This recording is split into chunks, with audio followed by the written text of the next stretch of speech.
Oh man, I don't think I've ever encountered some ransomware quite like this before. This new strain that we're going to look at today is, dare I say, wholesome? Now, you probably know what ransomware is by now. It's a program that encrypts all of your files and it tells you to send some Bitcoin or better yet Monero to the hacker in order to get a key to decrypt them.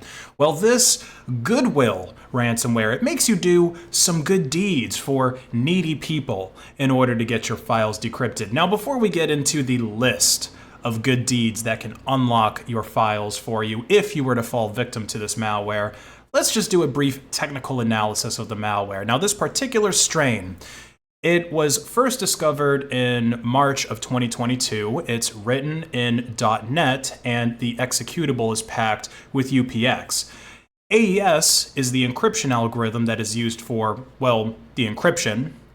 And there's also a very basic yet still very effective method of bypassing antivirus that is built into this malware. Upon executing, this ransomware is going to sleep, meaning it's going to do nothing for about 12 minutes before it runs the malicious functions like AES encrypt.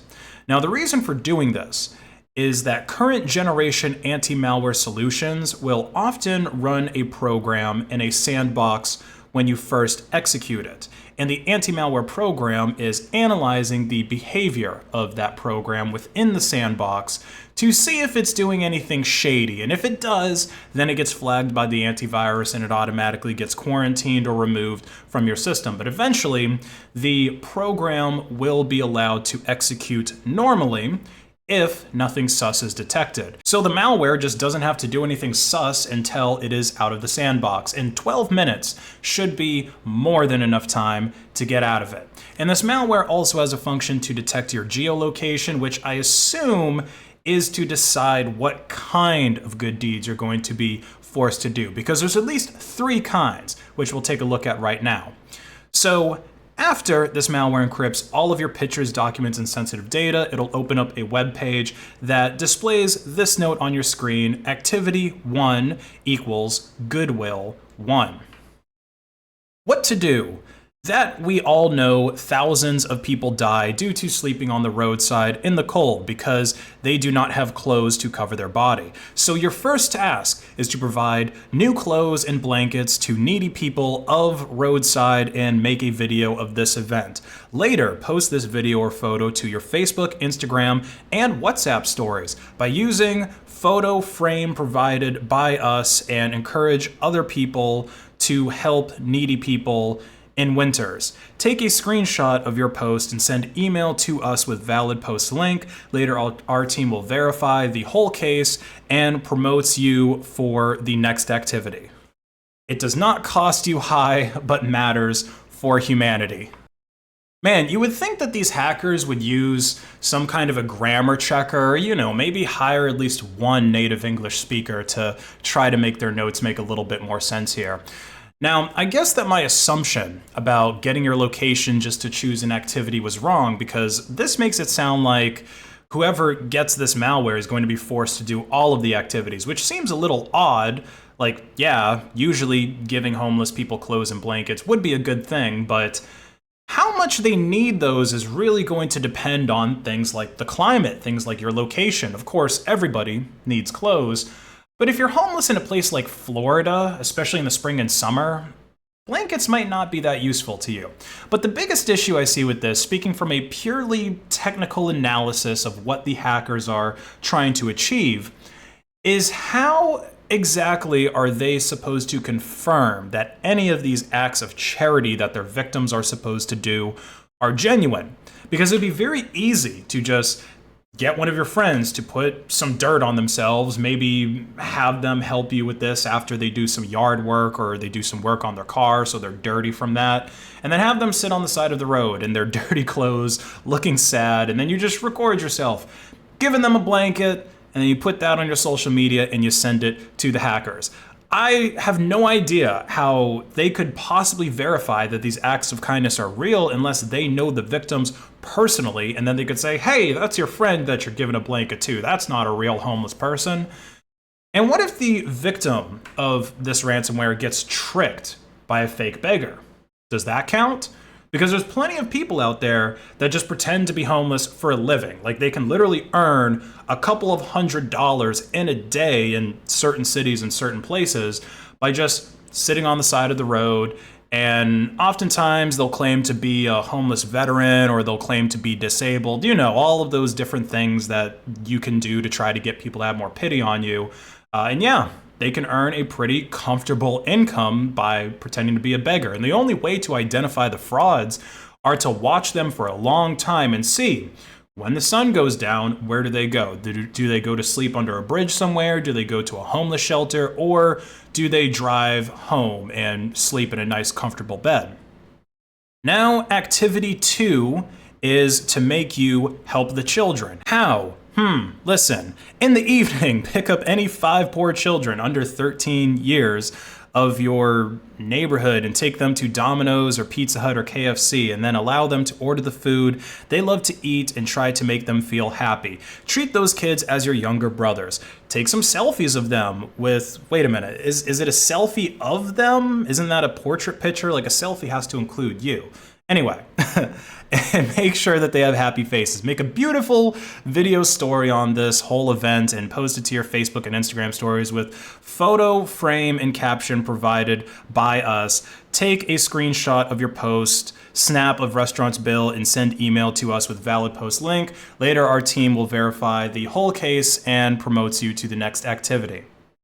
By the way, when they keep talking about your frame and the caption that they provide to you, I'm assuming that they're talking about this. So this is like some kind of an outline where I guess in the middle you're supposed to put a picture of a homeless person you gave a blanket to or some kids that you gave some food to. But with this activity 2, at this point, it's very clear that the hackers don't understand. Well, I was going to say Western culture, but maybe this would fly in some Western nations. But here in America, this act of charity is not okay. It is not okay for an adult to pick up 5 random children and then take them out to eat, at least not without their parents' permission. If you were to do that, the entire police force would descend on your location. Chris Hansen would be flown in by helicopter. And yeah, this is not a thing that you do. And you definitely can't post this on social media. I'm pretty sure that Facebook and Instagram have rules against posting pictures of underage people, especially under the age of 13, and especially if they are not related to you. You could very easily get 5 kidnapping charges for doing this, which depending on what prison you go to, if you're convicted and who looks at your paperwork in there, it could literally end up being a death sentence for you. And again, this is really easy to fake. What if I just offer to take my neighbor's kids to Pizza Hut in exchange for washing my car or something like that, and then tell them to wear some cheap work clothes to try and pull off that homeless poor kid aesthetic, snap a couple of pics, and boom, the hackers are fooled once again. Or why not just take Andy Milonakis out to dinner on a night that he's looking more like a kid instead of a fat lesbian, and boom, hackers are fooled again, and you also got to have dinner with a celebrity.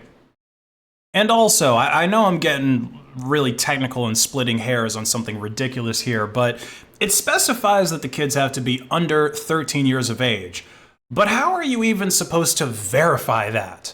Because most people under the age of maybe like 14 or 15 probably won't even have IDs. I don't think I ever had an ID, well, besides like maybe a passport or something like that, until I got my learner's permit, and that was around the age 15. So, and it's like, what, are 14-year-olds who are hungry, are they not valid? Like, again, I don't get why they specify under the age of 13, and I don't know how the hell you're even supposed to verify that. Like, this whole thing is gonna be really creepy. Some dude walks up to 5 kids that are just standing on the street like, hey, I need to see your IDs.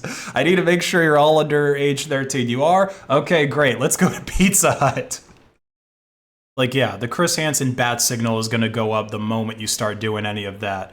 Now let's take a look at the final Goodwill. So they want you to visit the nearest hospital in your area and observe the crowd around you inside the hospital premises. You will see that there will be some people who need a certain amount of money urgently for their medical treatment, but they are unable to arrange due to any reason, you have to go near them and talk to them that they have been supported by you and do not need to worry now. This is really hard to read.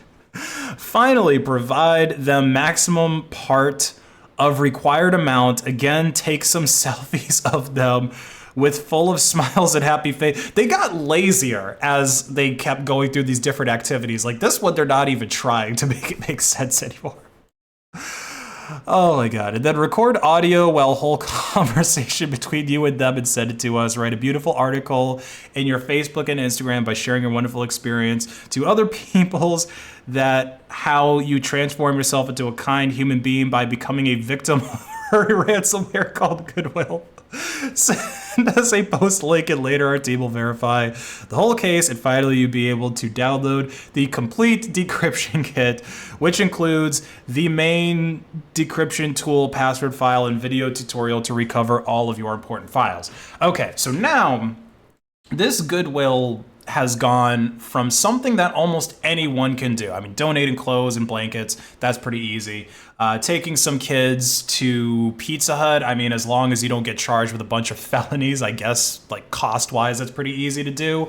But paying people's medical bills, that's the kind of shit you'd only see in a Mr. Beast video. I mean, seriously, who else besides a multi-millionaire is going to have the money to pay for poor people's medical expenses? Especially because, you know, if they're really poor, there's a good chance that they don't have insurance. And not having health insurance in America is like the opposite of a Steam sale, okay? Try getting a Band-Aid in a hospital without insurance. You have to pay $500 for it. Try getting an X-ray. It's gonna cost you more than a new BMW. That's the land of the free, baby. And just like the rest of these kind actions, this can be fake. People already post fake kind actions all the time to social media for clout. They tag onto, I guess, recommended videos from people that go into a rabbit hole of watching Mr. Beast or What Would You Do? You know, people watch those to, I guess, get that warm, fuzzy feeling, you know, that faith in humanity restored feeling. And when people run out of the legitimate videos, they start watching fake ones. Many such cases.